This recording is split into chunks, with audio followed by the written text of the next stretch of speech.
Sambahin niyo ang Diyos, bituing nagniningning.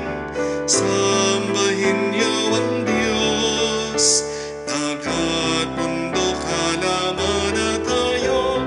Purihin niyo ang Diyos. Purihin ang Diyos, kayong gawa niya.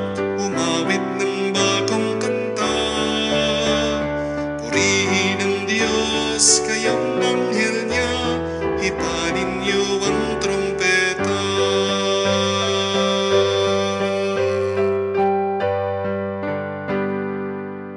Sa ngalan ng Ama, ng Anak, at ng Espiritu Santo. Amen. Sumainyo ang Panginoon. At sumayin niyo rin. Mga kapatid, sa araw na ito ating pinagdiriwang ang banal na kapistahan ni San Matias.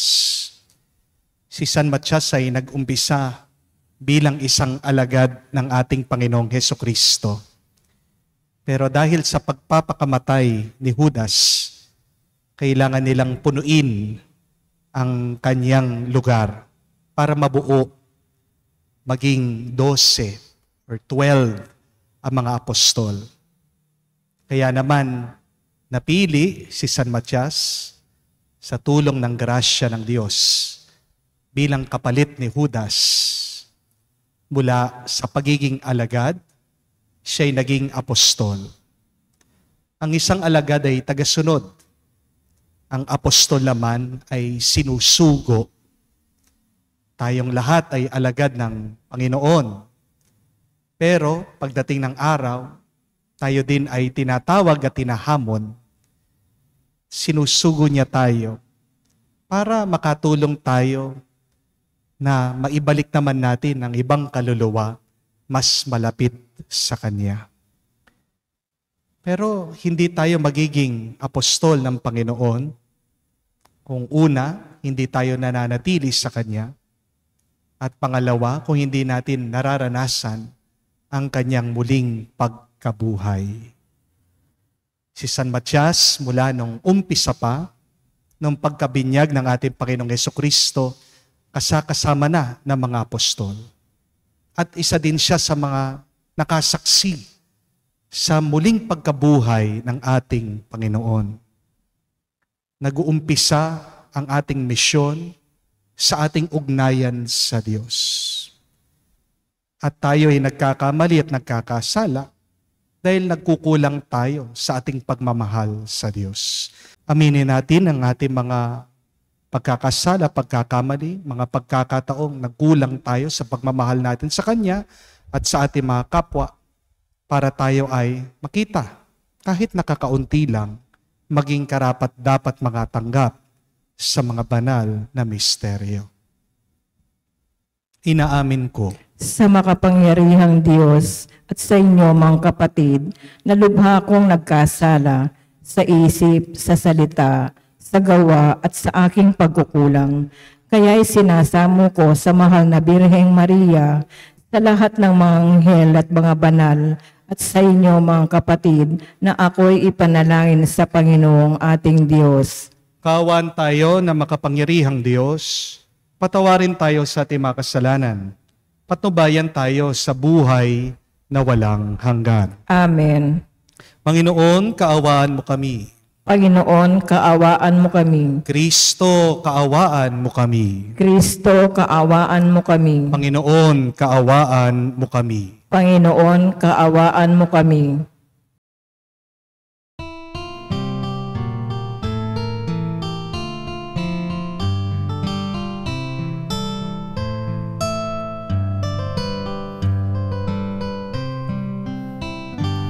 Luwalhati sa Diyos sa kaitaasan, kaloob sa lupa ay kapayapaan. Pinupuri ka't ipinangdarangal, sinasamba ka dahil sa dakila mong kalwalhatian. Panginoon naming Diyos, Hari ng langit, Amang makapangyarihan, Panginoong Jesucristo, bugtong na anak ng Diyos, Kordero ng Ama, ikaw na nag-aalis ng mga kasalanan ng sanlibutan. Tanggapin mo ang aming kahilingan, ikaw na naluluklok sa kanan ng Ama. Maawa ka sa amin, ikaw lamang ang banal, Panginoong Jesucristo, kasama ng Espiritu, sa luwalhati ng Ama.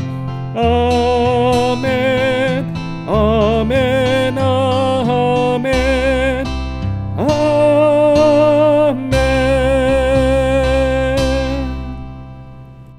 Manalangin tayo. Ama naming makapangyarihan, minabuti mong si San Matias ay mapabilang sa kalipunan ng mga apostol. Sa pagmamalasakit niya para sa amin, kami naway marapatin mong mapabilang sa iyong mga hinirang na nagkamit ng iyong pag-ibig bilang nabunot na kapalaran. Sa pamagitan ni Jesucristo kasama ng Espiritu Santo, magpa sa walang hanggan. Amen. Pagbasa mula sa mga gawa ng mga apostol. Noong mga araw na iyon, nagkatipon ang mga 120 kapatid. Tumindig sa harapan nila si Pedro at nagsalita, "Mga kapatid, kailangang matupad ang nasasaad sa kasulatan na sinabi ng Espiritu Santo sa pamamagitan ni David tungkol kay Judas na nanguna sa mga dumakip kay Jesus. Dati kabilang siya sa amin at kasama sa paglilingkod. Ngayon nasusulat sa aklat ng mga awit, ang tirahan niya'y tuluyang layuan at huwag nang tirhan ninuman. Nasusulat din, gampanan ng iba ang kanyang tungkulin. Kaya dapat tayong pumili ng isang makakasama namin bilang saksi sa muling pagkabuhay ni Jesus. Kailangan ito'y isa sa mga kasakasama namin sa buong panahong nakipamuhay sa atin ang Panginoong Jesus. Mula nang binyagan siya ni Juan hanggang sa iakyat sa langit. Pumili sila ng 2 lalaki, si Matias at si Jose, na tinatawag na Barsabas at tinagurian ding Justo. At sila'y nanalangin, "Panginoon, alam ninyo kung ano ang nasa puso ng lahat ng tao. Ipakilala po ninyo sa amin kung sino sa 2 ito ang iyong hinirang upang maging apostol na gaganap sa tungkuling tinalikdan ni Judas nang siya'y tumungo sa lugar na marapat sa kanya." Nagpalabunutan sila at si Matias ang nakuha. Siya ang nadagdag sa 11 apostol. Ang salita ng Diyos. Salamat sa Diyos. Hinirang ng Diyos ay dinangal sa piling ng mga banal. Hinirang ng Diyos ay dinangal sa piling ng mga banal. Dapat na magpuri ang mga alipin.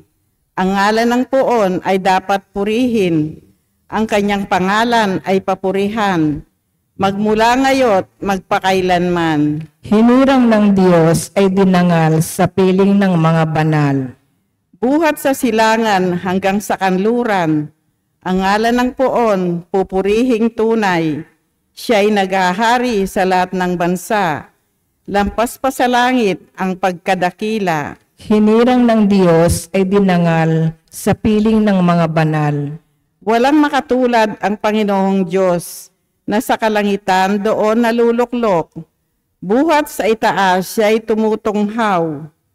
Ang lupa at langit kanyang minamasdan. Hinirang ng Diyos ay dinangal sa piling ng mga banal. Mula sa alabok ang mga mahirap, ang pagkalugami ay tinataas. Sa mga prinsipe ay sinama, naging prinsipe ang mga lingkod niya. Hinirang ng Diyos ay dinangal sa piling ng mga banal.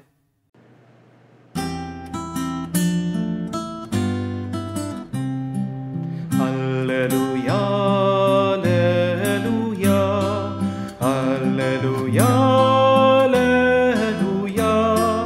alleluia, alleluia, alleluia, alleluia, alleluia, alleluia, alleluia, alleluia. Hinirang tayo ni Kristo upang mamuang totoo bilang mabubuting tao. Alleluia, alleluia. Sumainyo ang Panginoon. At sumainyo rin. Ang mabuting balita ng Panginoon ayon kay San Juan. Papuri sa iyo, Panginoon.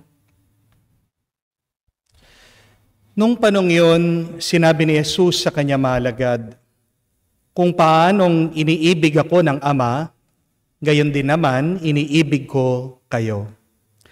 Manatili kayo sa aking pag-ibig. Kung tinutupad ninyo ang aking mga utos, mananatili kayo sa aking pag-ibig. Tulad ko, tinutupad ko ang mga utos ng aking Ama, at ako'y nananatili sa kanyang pag-ibig. Sinasabi ko sa inyo ang mga bagay na ito upang makahati kayo sa kagalakan ko at malubos ang inyong kagalakan. Ito ang aking utos, mag-ibigan kayo. Gaya ng pag-ibig ko sa inyo. Walang pag-ibig na hihigit pa sa pag-ibig ng isang taong nag-aalay ng kanyang buhay para sa kanyang mga kaibigan. Kayo'y mga kaibigan ko kung tinutupad ninyo ang mga utos ko. Hindi ko na kayo inaaring alipin, sapagkat hindi alam ng alipin ang ginagawa ng kanyang Panginoon. Sa halip, inaari ko kayong mga kaibigan, sapagkat sinabi sa inyo ang lahat ng narinig ko sa aking Ama. Hindi kayo ang pumili sa akin. Ako ang pumili at humirang sa inyo, upang kayo'y humayo at mamunga. At manatili ang inyong bunga. Sa gayon, ang anumang hingin ninyo sa Ama ay aking pangalan. Ang anumang hingin ninyo sa aking Ama, sa aking pangalan, ay ipagkakaloob sa inyo. Ito ang inuutos ko sa inyo, mag-ibigan kayo.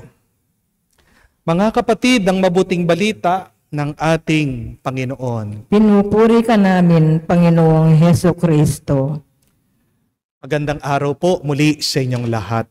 One of the greatest blessings in life is when God cuts people who are not meant to stay in our life.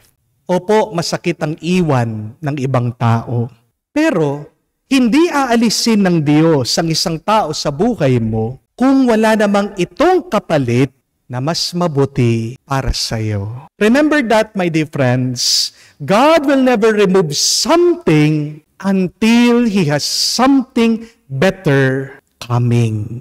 When God takes away someone from you, He is just preparing you for someone better. God will bless you with someone new. Parte lang po yan talaga ng plano ng Diyos.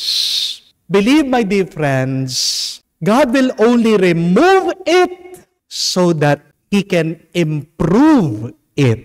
Yan po yung ating nakita sa unang pagbasa. Hindi hinayaan ng Diyos na mawala si Judas sa mga apostol. Kung wala naman siyang ipapalit na mas tapat, mas mabuti, at mas banal kesa sa kanya. Pagkatapos daw po magbigti ni Judas, naghanap daw po ng kapalit ang mga apostol para mapuno yung pwesto niya. Pumili daw po sila sa mga alagad ng ating Panginoong Jesucristo. Pero dalawa po ang requirements nila. Dalawa po ang kondisyon para mapili nila yung magpupuno dun sa pwesto ni Judas? Una, dapat kasama daw nila nung una pa, nung nabinyagan daw ang ating Panginoong Jesucristo. Pero pangalawa, dapat naging saksi din siya ng muling pagkabuhay ni Jesus.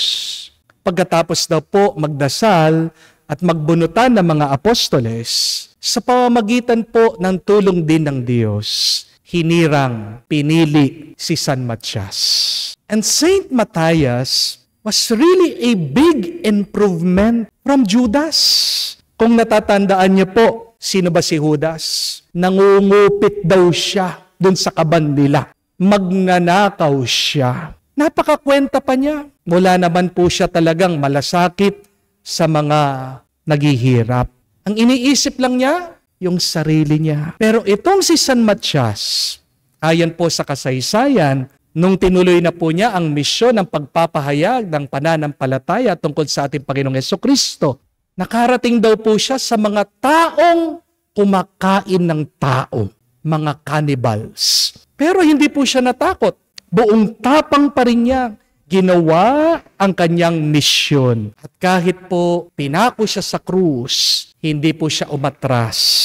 May inalis ang Diyos. Pero meron din siyang pinalit na mas mabuti. So my dear friends, do not worry and trust God when He removes somebody in your life. Kahit na gaano pa kasakit na mawala ang taong ito sa iyo dahil pinagkatiwalaan mo siya. Kapatid, tandaan mo, hindi naman ginagawang mahirap ng Diyos ang buhay mo. Tandaan mo, hindi aalisin ng Diyos ang isang tao sa buhay mo kung alam naman niya, yung taong yan ay makakatulong sa iyo. Kaya inalis ng Diyos ang taong yan sa buhay mo kasi hindi na siya nakakatulong sa iyong pag-asenso. Alam kasi ng Diyos na habang nandyan ang taong yan, hindi ka magiging mabunga sa buhay mo. Opo, masakit ang iwan minsan. Pero alam niyo yung mas masakit ay yung nananatili ang isang tao na nagiging dahilan ng iyong pagdurusa. Mas maganda na masaktan ka, iniwan ka, kesa dun sa nananatili ang taong yan, siyang dahilan. Bakit sumasakit ang ulo mo? Bakit namomroblema ka? Hindi naman lahat ng mga tao ay dapat manatili sa buhay natin. Not everyone is meant to stay with us. Some people stay with us only for a season. Sa maiksing panahon lang. Diyan mo lang kailangan ang taong yan. Mayroong mga taong darating sa ating buhay para maging aral sa atin. Meron din naman tao na darating para tulungan tayo na maabot natin ang pinapangarap ng Diyos para sa atin. Understand, my dear friends, God is cutting these people from our life for our increase. Trust God's plan, trust God's timing. When it is all said and done, you will realize that God is moving this whole time. You just have to let it go and you just have to surrender always to God's will. Kaya nga kapatid, huwag kang mag-alala.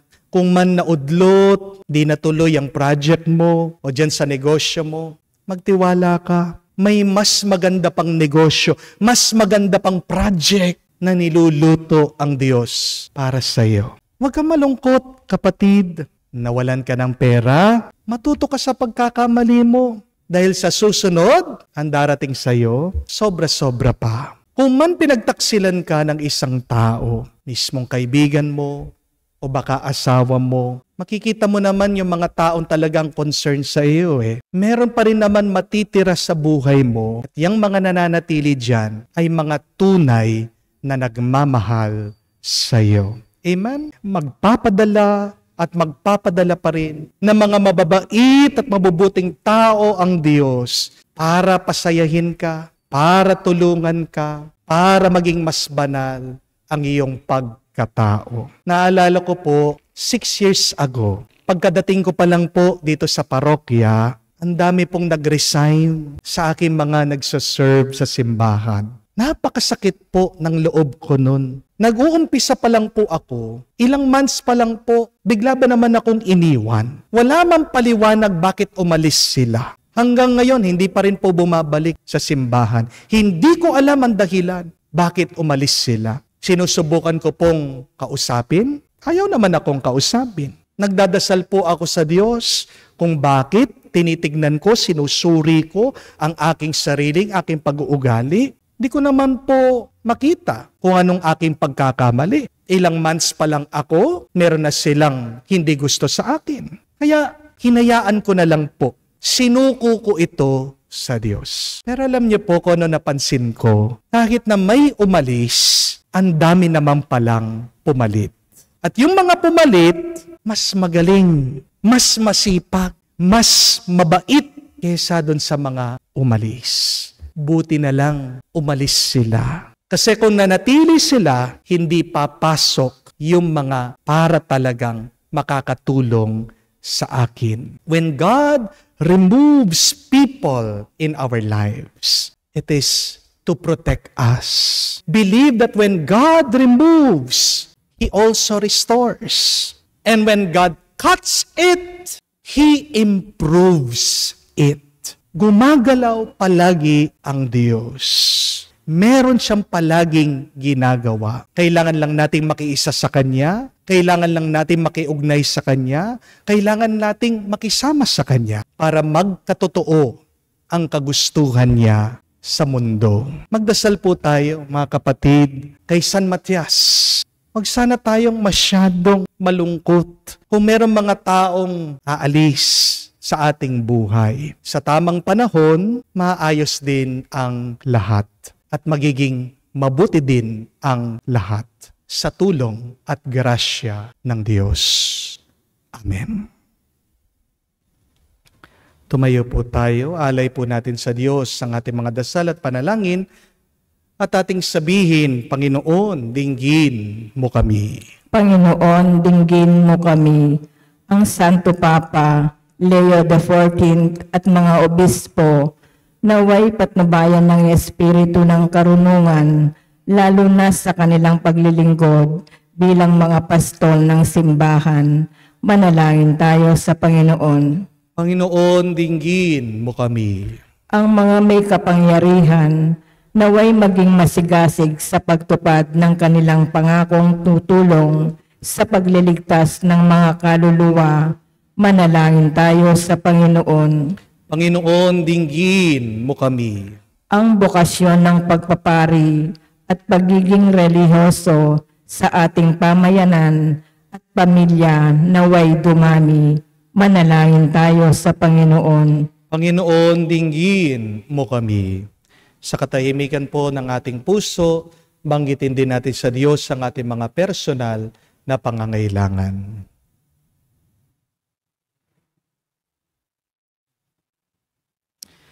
Diyos namin makapangyarihan, pinili kami ng iyong anak at nagbunga ito sa aming buhay. Pagkaloob mo ang mga kahilingang nilalapit namin sa tulong ni San Matias sa pamamagitan ni Kristo na aming Panginoon. Amen.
Manalangin kayo mga kapatid para ang ating mga paghahain ay kalugdan ng Diyos sa mga makapangyarihan. Tanggapin nawa ng Panginoon itong paghahain sa iyong mga kamay sa kapurihan niya at karangalan sa ating kapakinabangan at sa buong sambayanan niyang banal. Ama naming lumikha, tanggapin mo ang mga alay ng iyong sambayanan. Ngayong kapistahan ni San Matias, pakundangan dito, pagtibayin mo kami sa iyong pag-ibig na makapangyarihan. Sa pamagitan ni Jesucristo kasama ng Espiritu Santo, magpa sa walang hanggan. Amen. Sumainyo ang Panginoon. At sumayin niyo rin. Itaas sa Diyos sa inyong mga puso at diwa. Itinaas na namin sa Panginoon. Pasalamatan natin ang Panginoong ating Diyos. Marapat na siya ay pasalamatan. Ama namin makapangyarihan, tunay nga marapat ikaw ang aming pasalamatan sa pamagitan ni Jesucristo na aming Panginoon.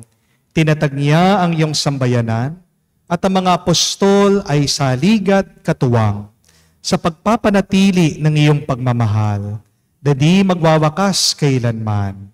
Kahit kaming sambayanan mo dito sa daigdig ay katibayan ng pamumuhay sa langit.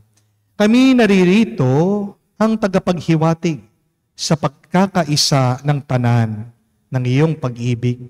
Kaya kaisa na mga anghel nagsisiawit ng papuri sa iyo nang walang humpay sa kalangitan. Kami nagbubunyi sa iyong kadakilaan.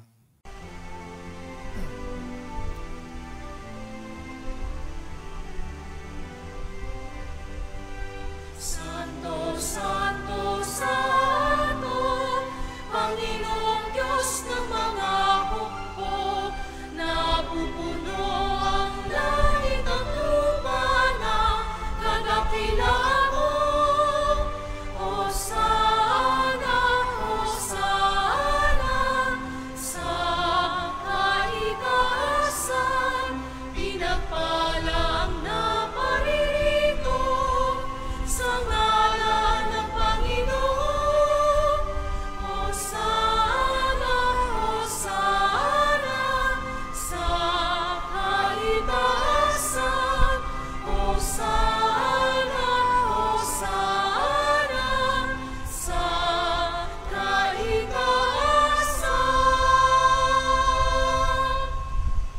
Manaming banal, ikaw ang bukal ng tanang kabanalan. Kaya't sa pamagitan ng iyong Espiritu, gawin mong banal ang mga kaloob na ito, upang para sa amin, maging katawan at dugo ng aming Panginoong Jesucristo. Bago niya pinagtiis ang kusang loob na maging handog, hinawakan niyang tinapay, pinasalamatan kanya, pinaghati-hati niya iyon, inabot sa kanya malagad at sinabi, tanggapin ninyong lahat ito at kanin. Ito ang aking katawan na ihahandog para sa inyo.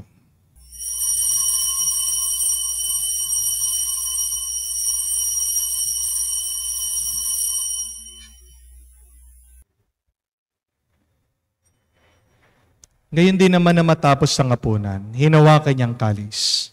Muli kanyang pinasalamatan. Inabot niya ang kalis sa kanya malagad at sinabi, tanggapin ninyo lahat ito at inumin. Itong kalis ng aking dugo, ng bago't walang hanggan tipan. Ang aking dugo na ibubuhos para sa inyo at para sa lahat. Sa pagpapatawad ng mga kasalanan, gawin ninyo ito sa pag-alaala sa akin.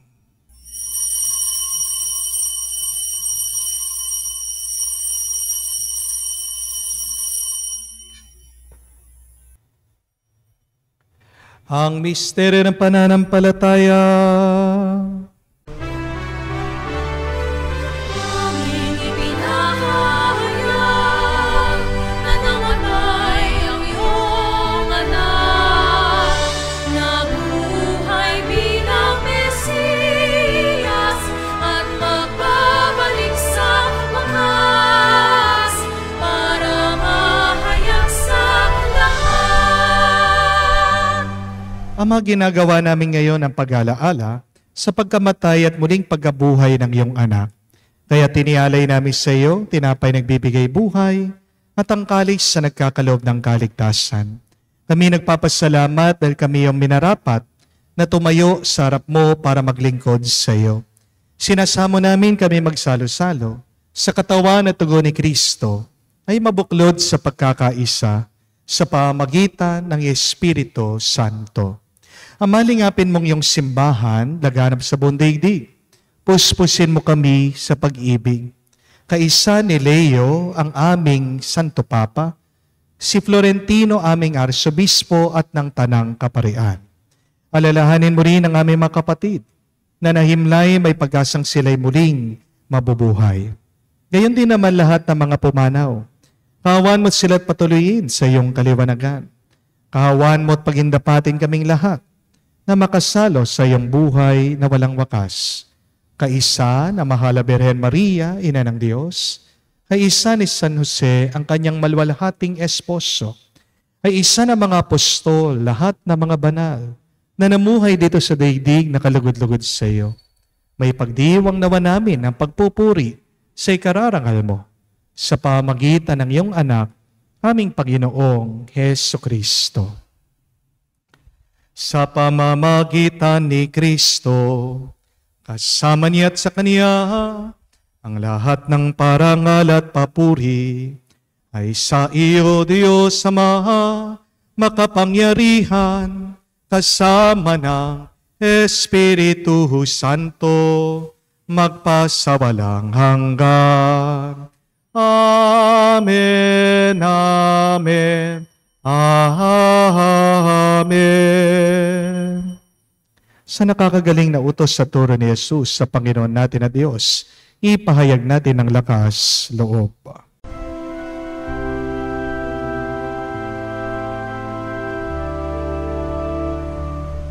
Ama namin, sumasalangit ka, sambahin ang ngalan mo, mapasa amin ang kaharian mo, sundin ang loob mo dito sa lupa para lang sa langit. Bigyan mo kami ngayon ng aming kakanin sa araw-araw, at patawarin mo kami sa aming mga sala para ng pagpapatawad namin sa nagkakasala sa amin. At huwag mo kaming ipahintulot sa tukso, at iadya mo kami sa lahat ng masama. Hinihiling namin kami adya sa lahat na masama, pagkalooban ng kapayapaan araw-araw, ligtas sa kasalanan, ilayo sa lahat ng kapahamakan, samantalang aming pinanabikan ang dakilang araw ng pagpapahayag ng tagapagligtas naming si Heso Kristo. Sapagkat iyo ang kaharian at ang kapangyarihan at ang kapurihan magpakailanman. Amen. Panginoong Heso Kristo, sinabi mo sa mga apostol, kapayapaan ang iniwang ko sa inyo, ang aking kapayapaan, binibigay ko sa inyo. Tungayan mo ang aming pananampalataya, huwag ang aming pagkakasala. Pagkalooban mo kami ng kapayapaan at pagkakaisa, ayon sa iyong kalooban. Kasama ng Espiritu Santo, magpa sa walang hanggan. Amen. Kapayapaan ng Panginoon ay laging sumainyo. At sumayin niyo rin. Magbigayan po tayo ng kapayapaan sa bawat isa. Piso niyo po, kapayapaan po sa inyong lahat.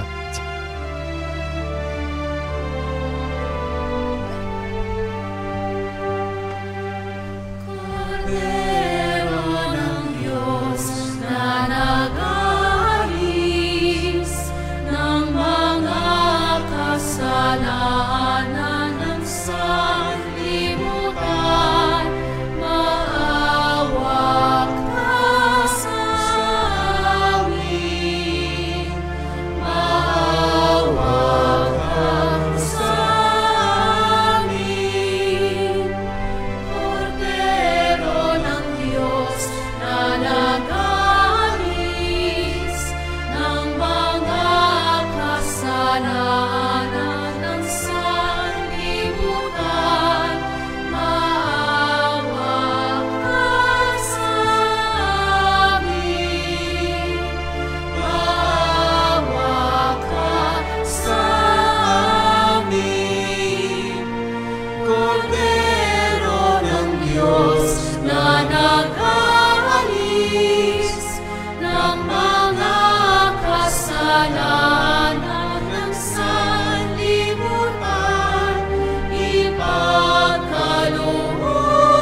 Mga kapatid, naririto ang ating Panginoong Jesucristong Kordero ng Diyos. Siya nagalis sa mga kasalanan ng sanlibutan. Mapalad tayong lumalapit sa piging ng Kordero. Panginoon, hindi ako karapat-dapat na magpatuloy sa iyo, ngunit sa isang salita mo lamang ay gagaling na ako.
Manalangin tayo. Ama naming lumikha, tanggapin mo mga alay ng iyong sambayanan. Ngayong kapistahan ni San Matias, pakundangan dito, pagtibayin mo kami sa iyong pag-ibig na makapangyarihan. Sa pamagitan ni Jesucristo kasama ng Espiritu Santo, magpa sa walang hanggan. Amen.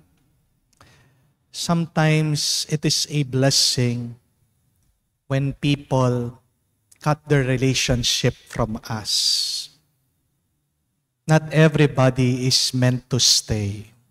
Tandaan niyo po.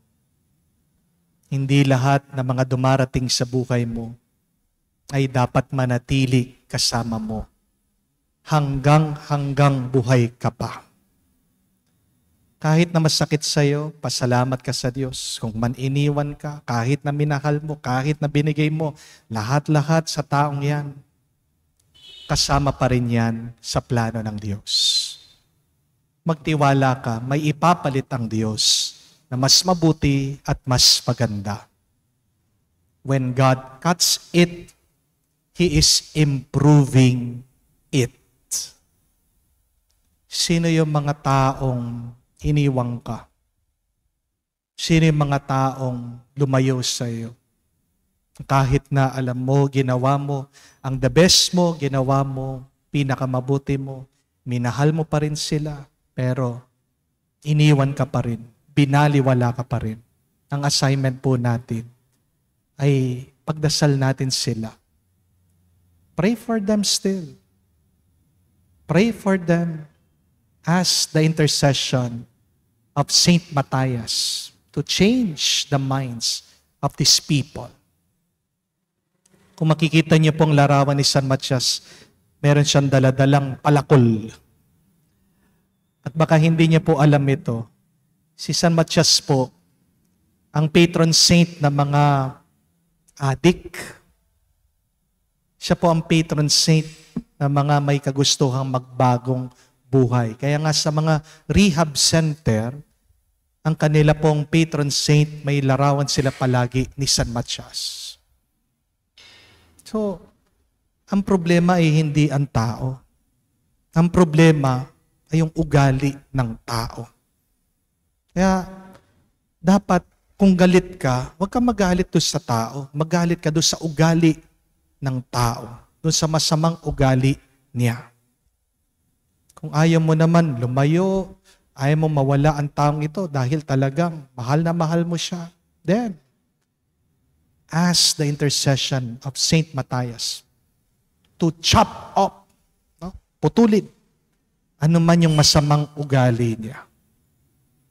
Para pagdating ng araw, tayo muling magkakasama, tayo maging masaya. But as for now, this person has left you, believe there is a reason for it. God wants you to be fruitful.